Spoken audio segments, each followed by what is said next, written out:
saako ay ku beegneed maalintii ay mudanayaasha golaha deegaanka ee degmada Oodweyne ay qoondeeyeen qaadida olole nadaafadeed oo si joogto ah loo fulin doono maalin kasta oo Khamiis ah kaas oo lagu ilaalinayo badqabka bulshada iyo bilicda deegaanka ayaa saaka waxa laga fuliyay qaar ka mid ah xaafadaha magaalada Oodweyne waxaana ololaha nadaafadeed ka soo qayb galay in badan oo ka mid ah mas'uuliyiinta iyo hawlwadeenada kala duwan ee dawladda hoose xubno ka socday ururada bulshada iyo muwaadiniin kale oo tiro badan waxaana halkaas ugu horeyntii warbaahinta qaranka kula hadlay isla markaasna ka warbixiyay muhiimadda ololaha nadaafadeed uu ugu fadhiyo bulshada qaar ka mid ah mudanayaasha golaha deegaanka iyo hawlwadeenada dawladda hoose ee degmada Oodweyne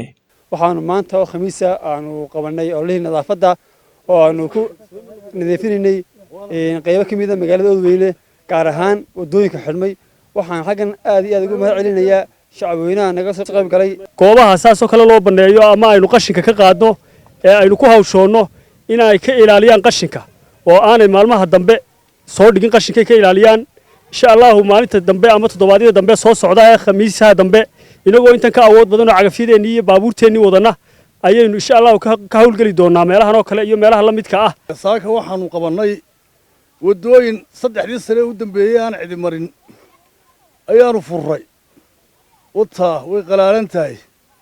agaasimaha waaxda arrimaha bulshada ee dawladda hoose Cabdikariin Xiis Axmed iyo agaasimaha maamulka iyo maaliyadda isla markaasna ah kusimaha xogayaha fulinta Sayd Khayr Cabdullaahi ayaa iyaguna halkaas bulshada uga diray fariimo wacyigelin iyo waana isugu jira waxaan ku boorinayaa bulshada daadmareed oo aan leeyahay bulshooy inta uu qashinku ku jiro ayuu xanuun ku jira waxaan ku boorinayaa hooyooyinka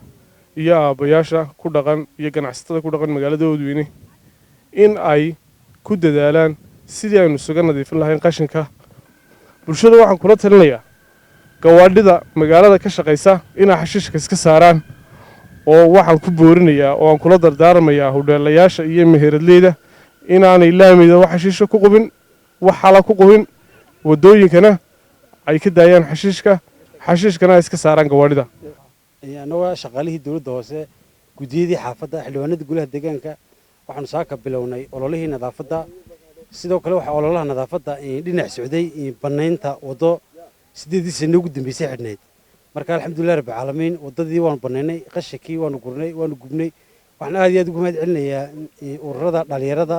kooxaha kubadda cagta waxaan ku rahday ururada haweenka xildhibaanada golaha deegaanka shaqaalweynaha dawladda hoose iyo dhammaanba bulshada reer Oodweyne waxaan kula talinayaa waalidiinta inaanay carruurta yar wadada aynu qashinka ka gurnay inaanay u soo dhiibin carruurta yar inay inta kaariyoon qashin soo saaraan ana odhan qashin ka qaad gaadhiga u imanaya qofku qashinkiisa halkiisa sarka ka qaadaya qof qashin soo qaadi kara ma jiro qofkii qashin soo qaadana ku ogaanana halkiisana ku xidhana kuna ganacna Sayd Maxamed Cumar Sayd Darwiish warbaahinta qaranka Jamhuuriyadda Soomaaliland magaalada Oodweyne